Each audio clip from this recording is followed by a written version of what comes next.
I just don't feel like that. It doesn't feel like the right answer. Like, it gives me kind of a funny feeling. Like, again, follow those dollar bills. Like, who is saying that and why and who's benefiting from that? Because I just don't feel like that's the right answer. I think that more sustainable, small-scale farms raising food well is the answer. I don't think telling people what they can or cannot eat is the right answer. I think it's just going to create more division. This is the Real Food, Real People podcast. When I got to this week's guest's farm, I felt like I had stepped back in time.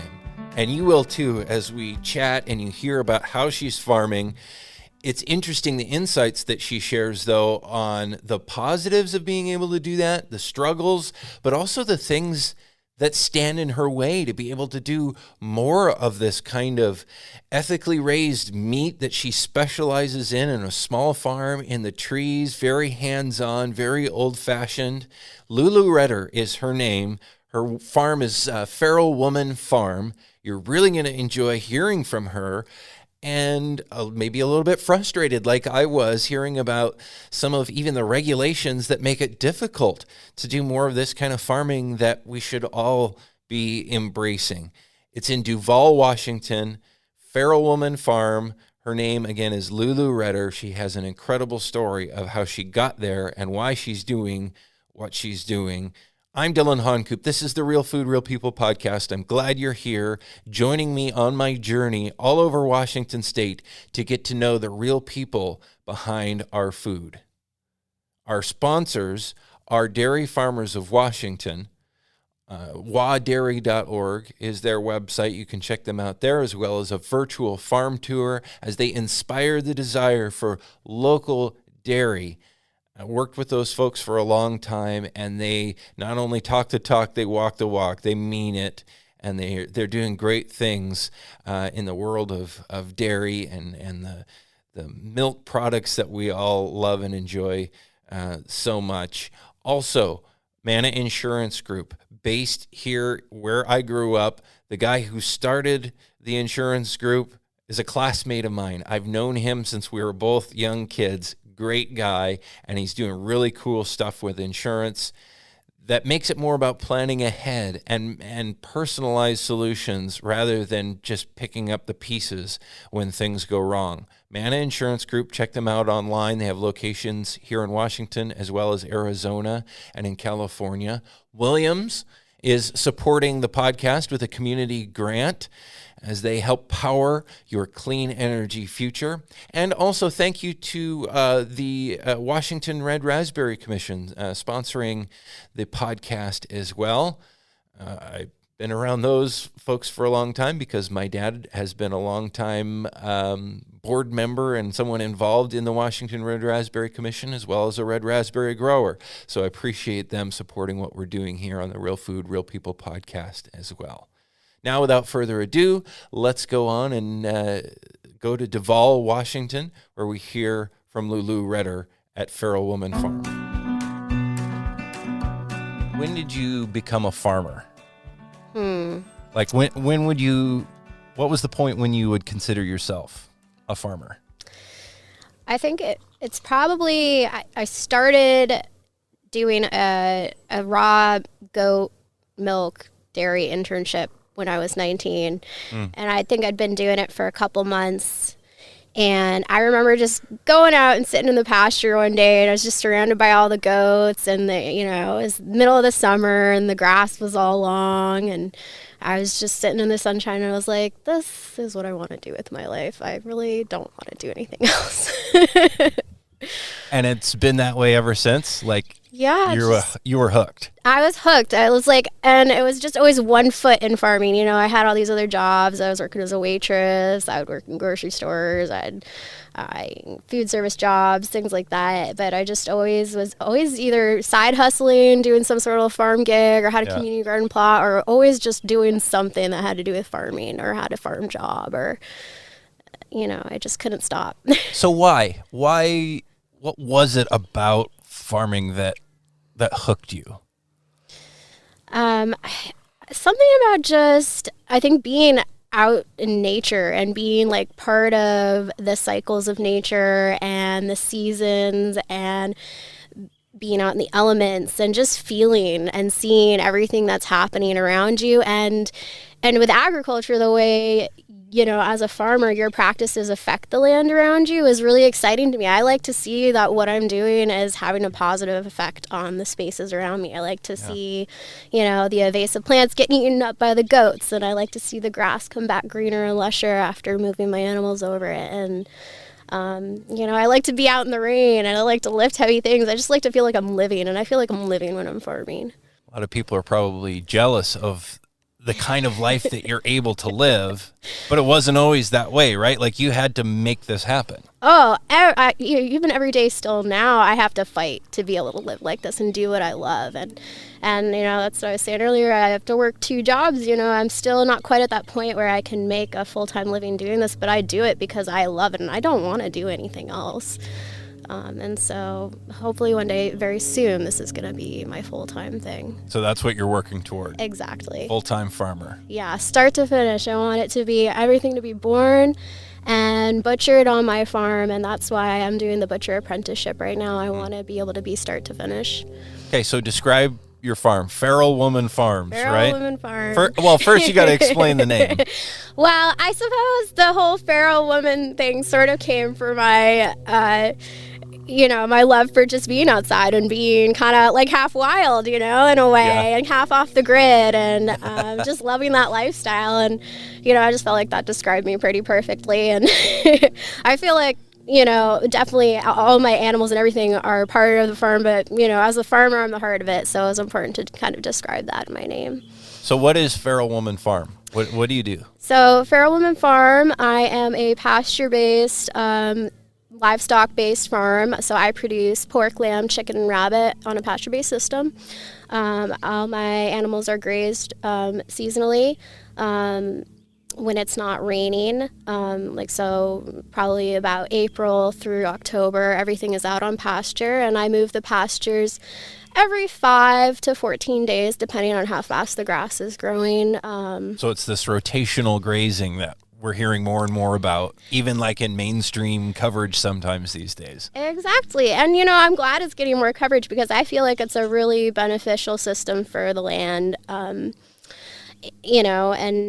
it creates these farms that are more sustainable for our communities as well. You're able to fit these small pasture-based farms in spaces that, like this space that I'm in here, it's not, it's a bit silvopasture-y. There's a lot of trees, and I'm working within kind of weird shaped spaces, and by using the electric net fencing, I can move those spaces around into places maybe other big farmers couldn't get their permanent fencing. And so, I feel like I'm kind of able to be part of a smaller community a little more than I would if I was like some big conglomerate farmer or something where I kind of just had a giant plot of land.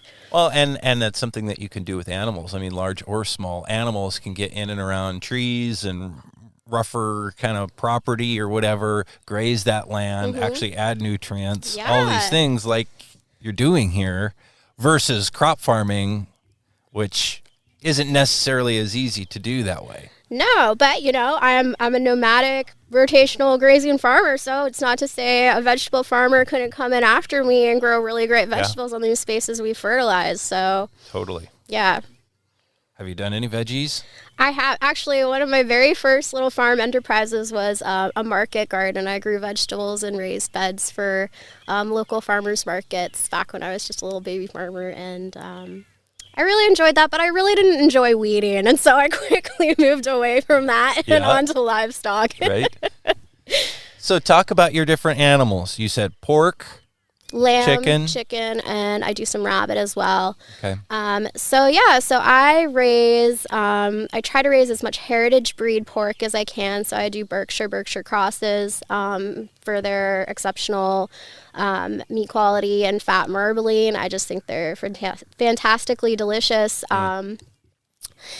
And I try to raise them in woodlot spaces as much as possible because I feel like that's the closest thing to their natural environment where they would live in the wild. And they love to root for grubs and bugs in those sorts of spaces, and I feel like they're getting a more varied diet that way.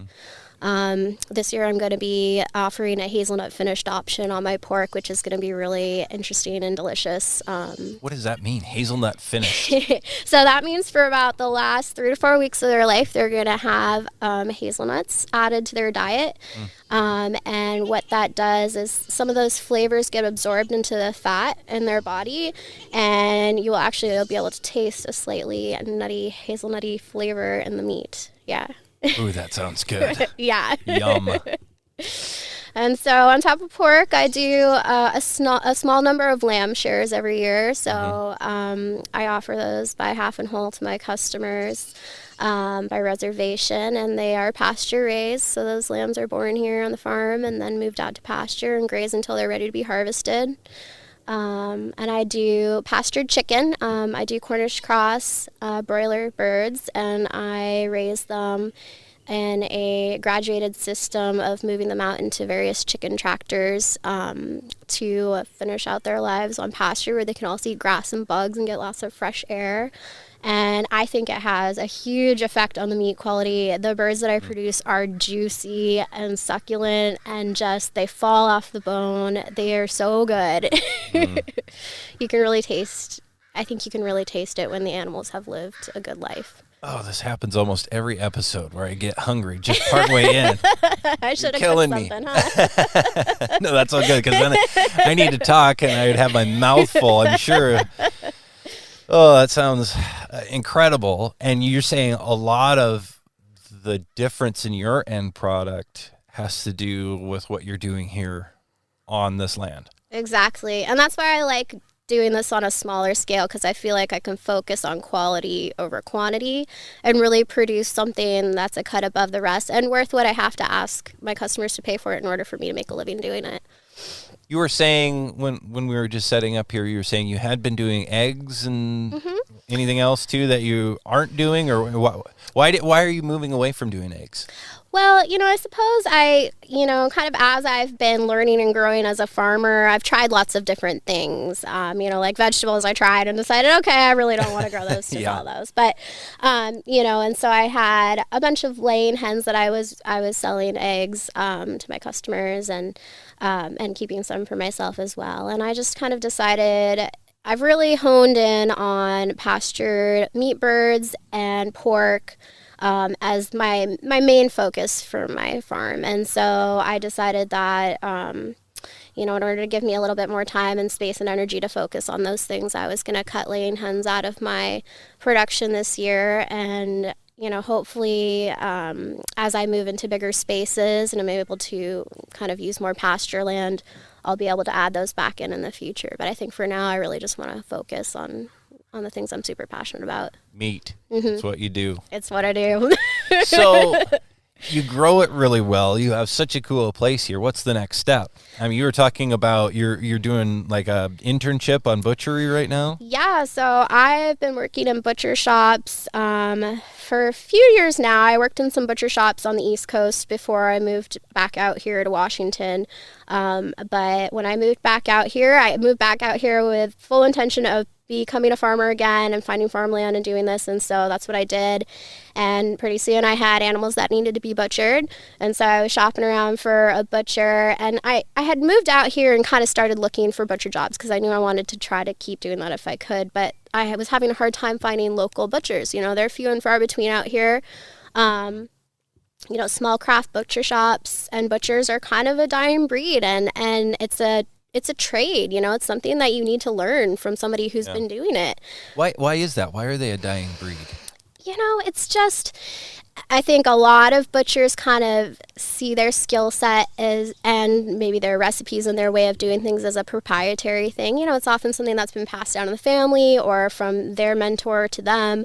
And, so I think a lot of that stuff, when you go to ask somebody if you can learn from them, I think they're going to look at you and ask, like, is this person worth investing in to teach? What are they going to go off and do with this, right. All this skill that I'm going to teach them, all the time and effort I'm going to put into training them. And, as the older butchers, the guys that, knew how to do everything by hand and lift things using leverage. And, as all these guys are aging out and no longer, practicing their trade, they're retiring, we're losing that. And so there are fewer and fewer people to teach the next generation. And so we're just losing those skills, and I, as a farmer, it was really important to me to be able to be start to finish. I wanted to, if not practice it, know how to do everything. Right. Yeah. And so I just went out and I tried to learn, and I found a butcher who was very supportive of me being a woman in a very male-dominated industry. Yeah. He was willing to take me on and teach me and have me work for him. And so for the past about a year and a half, it's a 2-year apprenticeship, I've been working with him and learning as much as he's willing to teach me about this trade. And I'm super grateful for that. And I feel like I'm a better farmer for learning all of this. And I'm just really excited for the future because I want to be able to pass this on to other butchers. I especially want to make it more inclusive for women. And I really, I'm looking forward to the next step. It's weird that different parts of our food system that are male-dominated or female-dominated, focused on, and sometimes you have to step back and say, why? Yeah. You know, why? Why? Yeah. Why aren't there other perspectives brought into doing this? Women, people from different backgrounds. I think it goes back to what you're saying. Like, it's long time, old school. Yeah, lots of old skills. School guys doing it the old school way with an old school way of thinking, which isn't necessarily a bad thing. But, right. We're learning and growing as a society, and changing the way we do everything. And, I would hate to see, the missed opportunity of more people being able to learn and pass on this trade just for the fact that they're women or, want to do it a little different, or I think that would be unfortunate. Well, we've seen it here on the podcast for sure, and I just know it from being in the farming community, at least here in this state. Women are taking over. I mean, there are so many more women getting involved in farming than ever before, and I think it's awesome. And I think women are bringing something that this formerly male-dominated world maybe was lacking in different places, a different vibe, a different perspective on some things that I think is really beneficial. Yeah, we all bring something to the table. We just got to meet in the middle and combine our awesome ideas, Exactly. Exactly. So what happens after that? I mean, does this butcher that you're working with, learning from, you're doing some of your own butchery now, then I would assume? Yep. And then he also butchers, is that all of your meat goes there kind of thing? So most of my meat now moves through my mentor, and my hope and dream is within the next year or two, I can start building my own small custom cut and wrap butcher shop. I think I'm going to stay away from retail initially because I really enjoy working with farmers directly and my customers directly. And I love that relationship with custom butchery, which is where, your farmer is selling the animal directly to the customer. The customer, oftentimes can come visit the farm and see where it lived and how it was raised.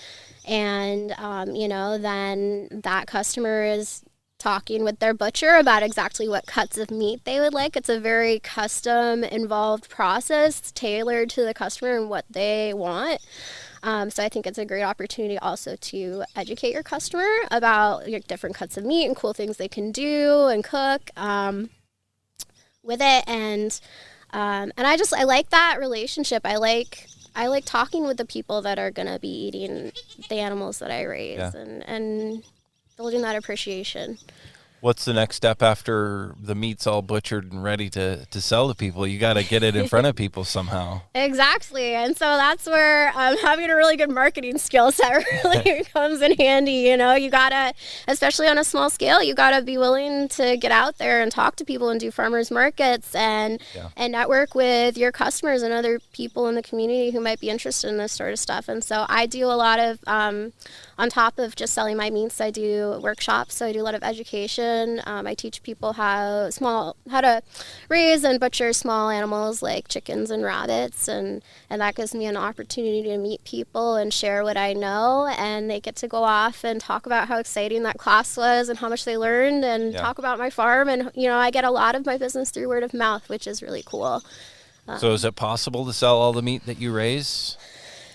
I mean, so far I'm doing it. I'm sure I'm going to get to a point where I'm going to need some help, and hopefully I can bring in a small team of folks that are going to want to help me market these products that I'm producing. And so with growth comes a reliance on the people around you, and I need a cool team of people that are going to be there, support me, and help me grow. But awesome to hear that you're selling everything that you're growing so far. I mean, that tells you something right there. There is a demand for what you're producing. Exactly, yeah.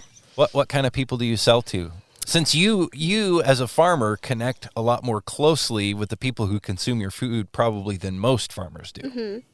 Yeah, so my customer base are really folks that care about where and how their food was raised. They want to know that it was raised well, by somebody who really cares about the welfare and, the quality of the animals that they're producing.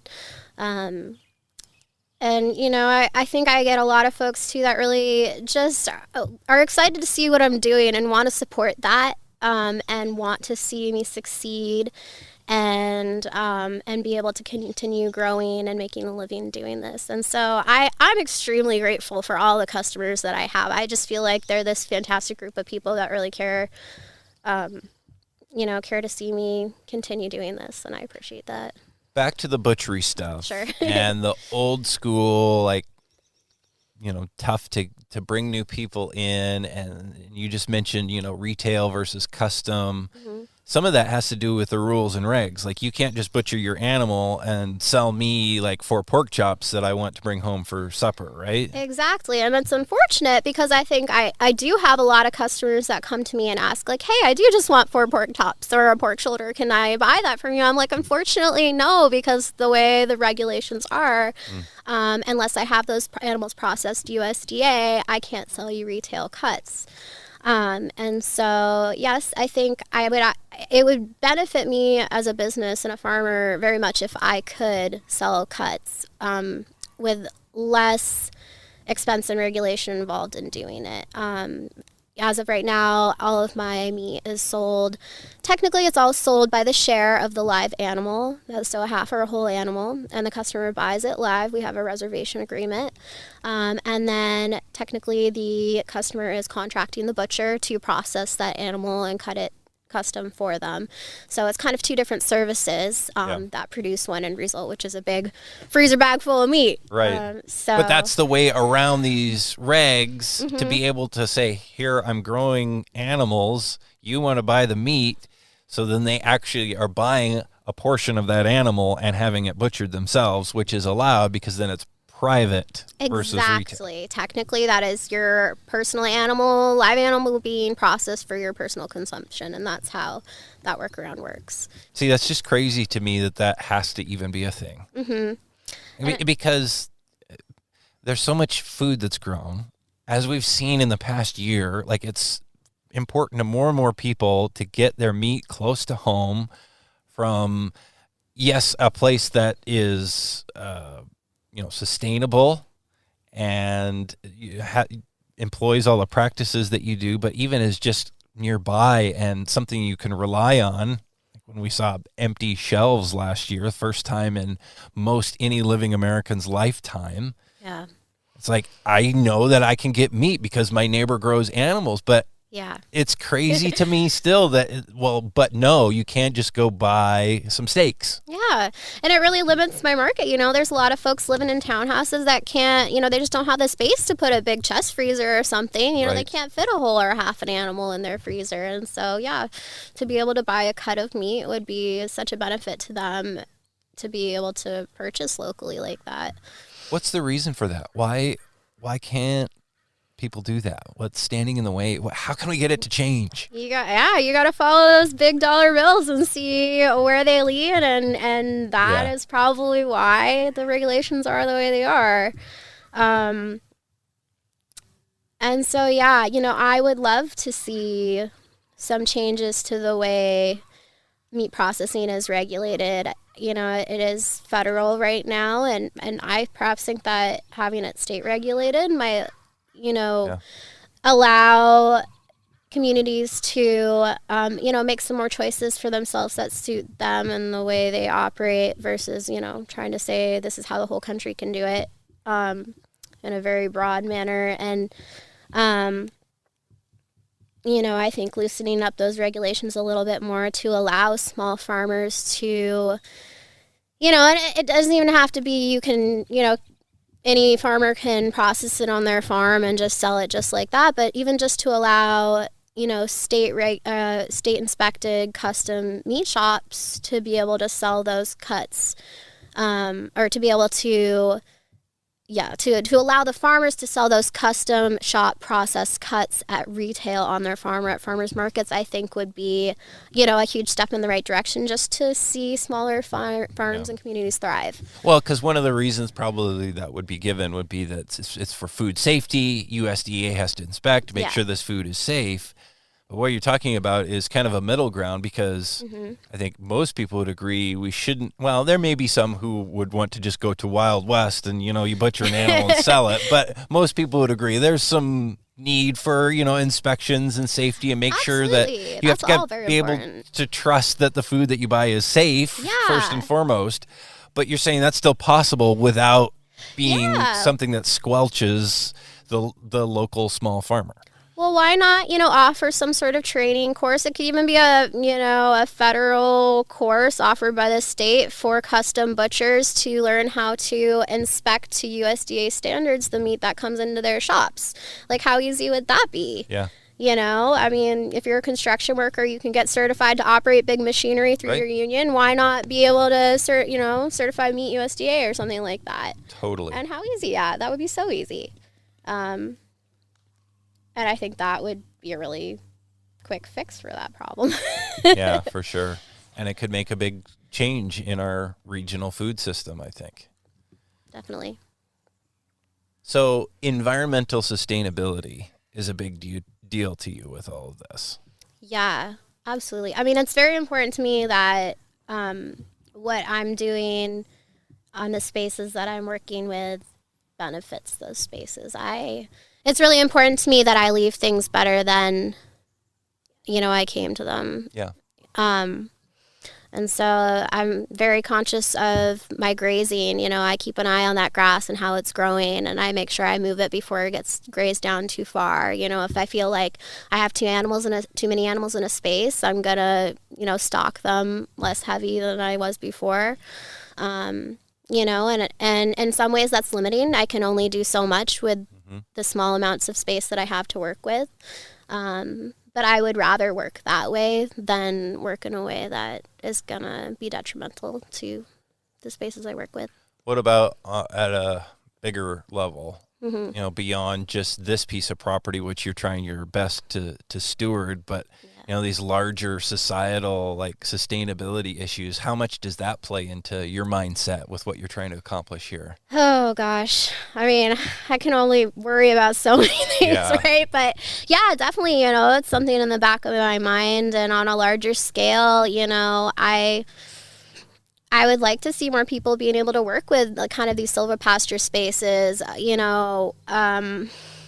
work with more natural spaces rather than having to flatten, forests and things out to graze their livestock. And I think you can work with spaces like this and produce quite a bit. But, I also realize that there are lots of different ways of farming, and I try not to knock one farmer's way of doing things, just because I do something different. Right. I think we all are doing our very best. Yeah. One of those big picture things that I'm thinking about is you're obviously, with your rotational grazing and a variety of your practices, you're very focused on soil health. which, as I mention all the time on this podcast and elsewhere, has become kind of a passion of mine to learn more about that whole world. It's fascinating to me. That's a big deal. And that's, I think, one of the things that you're referring to when you say leave a place better than you found it is you're trying to build the health of the soil on this property. Exactly. I'm full service. I mow, I fertilize, I mean, I'm in here and, I am paying attention to, how much manure these animals are depositing on each rotation and that it's being applied evenly. And I want to, I'm feeding nutrients into these animals. They are getting supplemental grain or hay that I'm bringing in from off farm. And so that's, value that I'm putting into the land, that money I'm investing in that feed, it's coming out the other end of those animals and it's getting left behind, and it's building the fertility of the land. And you can see, the life in the soil is growing and changing over time when you do that. And, you see more bugs and worms and it's cool. And I mean, how much carbon are you sequestering carbon by doing that? That too. I mean, that's something that wasn't really recognized or talked about too much until pretty recently. Yeah.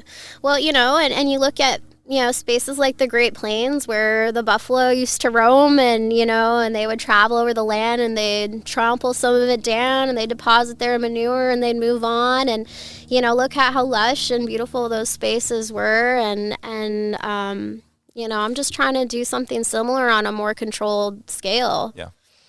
What about then this whole meat versus non-meat debate?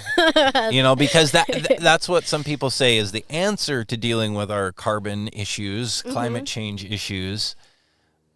But you're coming at it from a totally different angle. Yeah. How do you see that? Well, I mean, as a butcher, it's a little scary to hear people saying they want to regulate, meat production and say no to livestock production for meat. And, I just don't feel like that.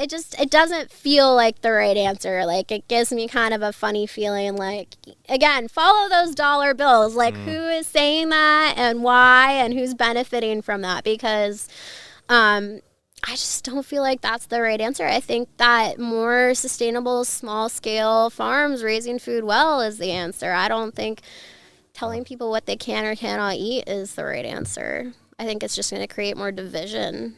Yeah, I agree 100%. Very well said, because I see that already all over. People are all caught up in labels and, what people eat and food shaming even. And it's like there's a whole other world that you may not even be aware of as far as what really happens with farming. Mm-hmm.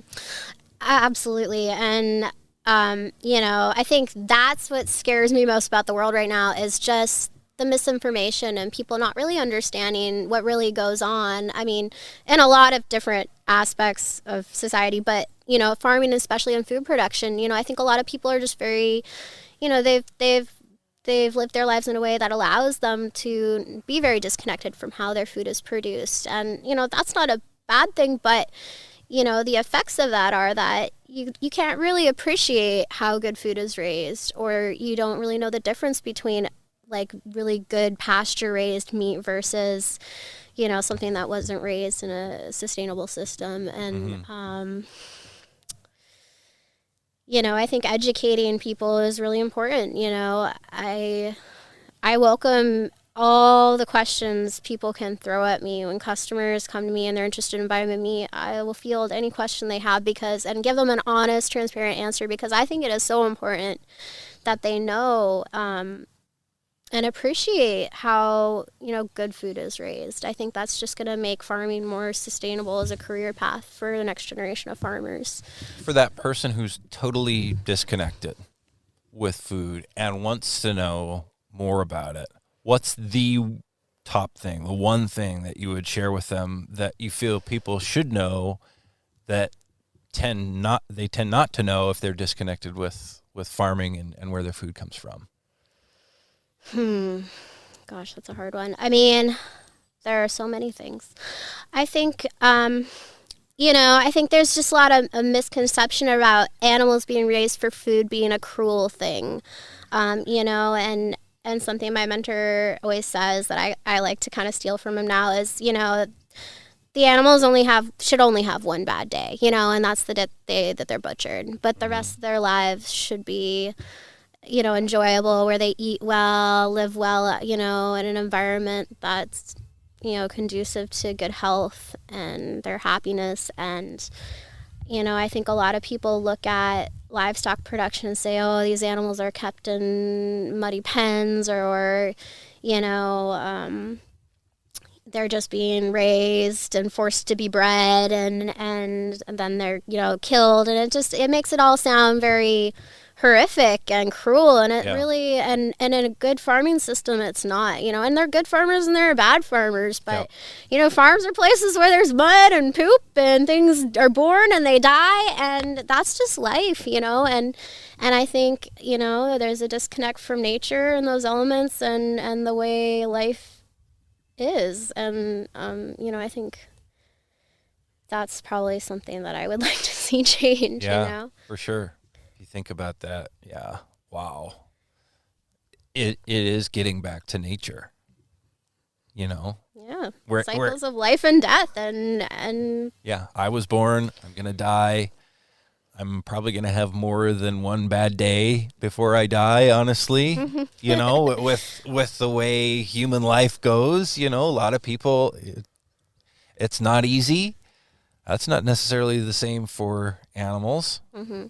Like you're describing, if they're farmed well, like you do. I'd never thought about it quite that way as compared to even my own life. Yeah, people do get hung up on that, like how can you kill animals and eat them? These animals probably live better than I do half the time, honestly. They don't have to worry about paying the bills or when their next meal is coming, you know, like they've got it good. I hope I come back as a goat on a farm. Yeah, it's like stepping back in time on your farm here. And you're like living off grid and the whole bit. Like, yeah. talk about how that came to be, what that's like just really being connected to the land.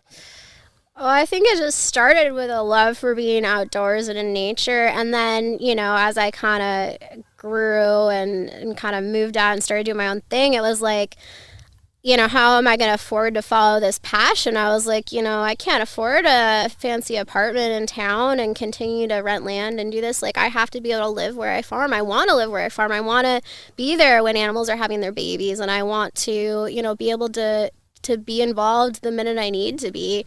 And so, you know, that turned into, okay, well, I have to have some sort of living situation where I can move my home around wherever I'm going to farm. I can't afford land yet of my own, and so I lease, you know, and that doesn't always last forever.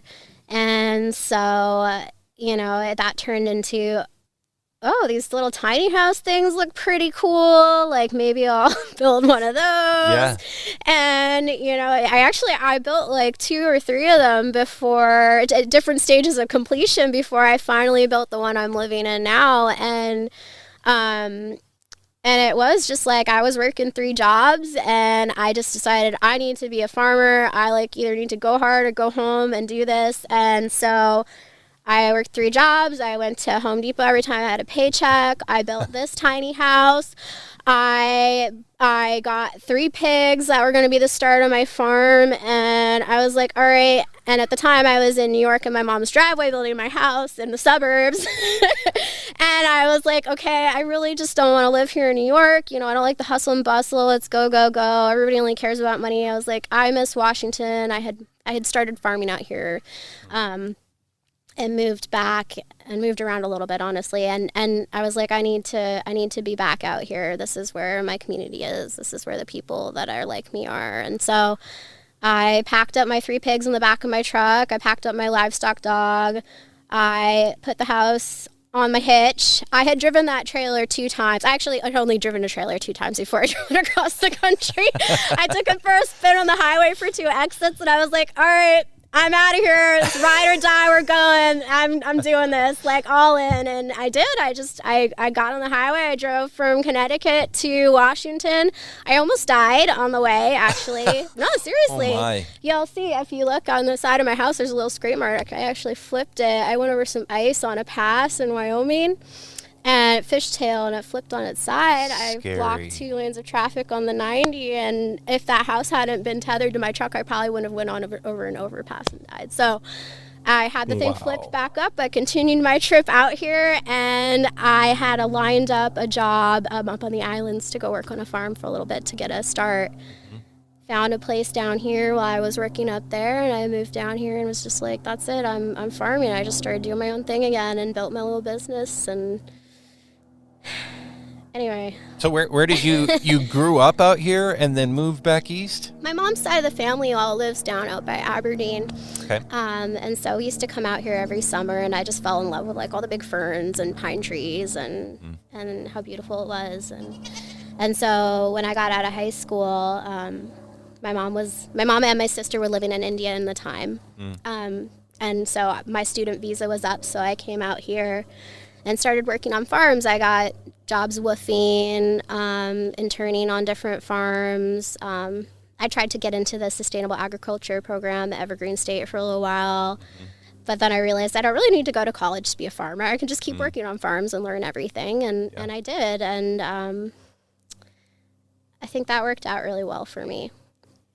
So I kind of fallen in love with this area and came back out here and did a little stint up in Canada for a bit. And then when my mom finally moved back from India, I went over there and helped her kind of get the house back together and spend some time with her.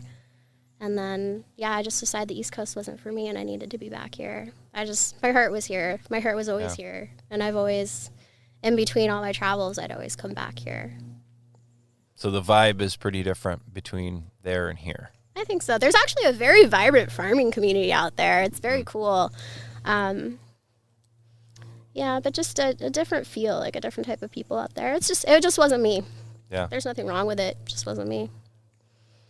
So you did it. Yeah.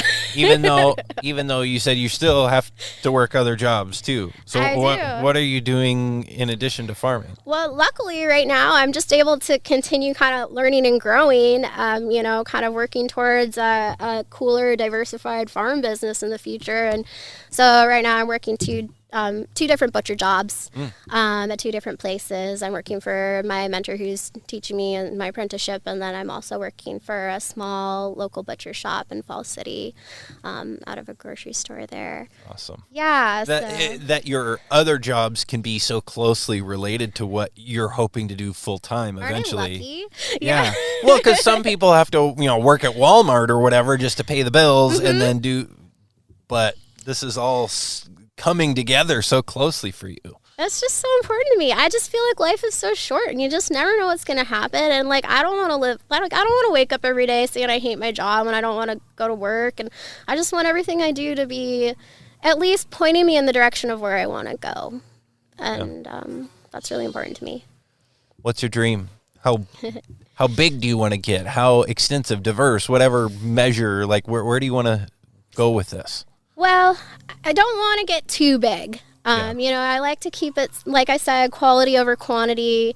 I kind of see like maybe 25 acres being a really good size for me. It's not a lot, but it's enough that I can grow enough to support myself doing what I do. And my big goal is within the next couple years, I want to be operating in a space where I can start my own custom cut and wrap butcher shop.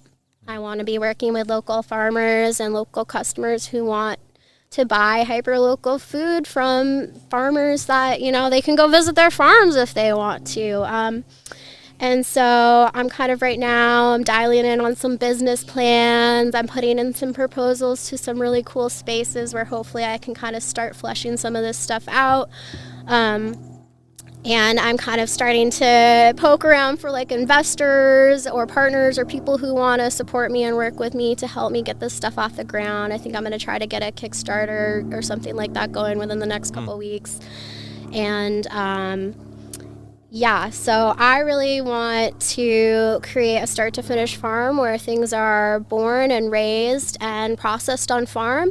I want to offer educational opportunities to people. I want to teach people some basic butchery classes and husbandry classes. I love getting children involved in agriculture. So right now, kind of one of my little side farm hustles is I do a mobile petting zoo where I go to people's private events and spaces and I bring my little cute tiny animals and they get to play with them for an hour or two and I get to talk to them about, pigs and chickens and goats and so I really love like exposing the next generation to that, getting them excited about it. And so I really want to incorporate that into the farm space that I'm hoping to occupy soon. And I just want it to be immersive. I want it to be interactive. I want people to be involved in their food, and that's really where I'm hoping to go. It's crazy that business side always sneaks in there as you're explaining like finances and plans and investors, and it doesn't matter how small or big you are, you have to think about that stuff, even though it's usually not what most farmers want to do. Yeah, you have to. Absolutely. Yeah.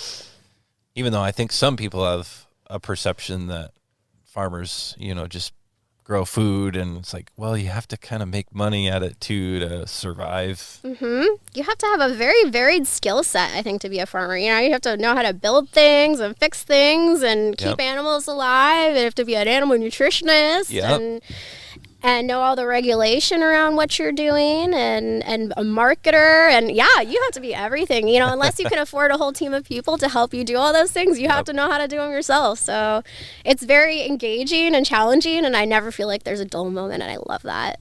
Yeah. Awesome. Well, thank you for sharing your story with us.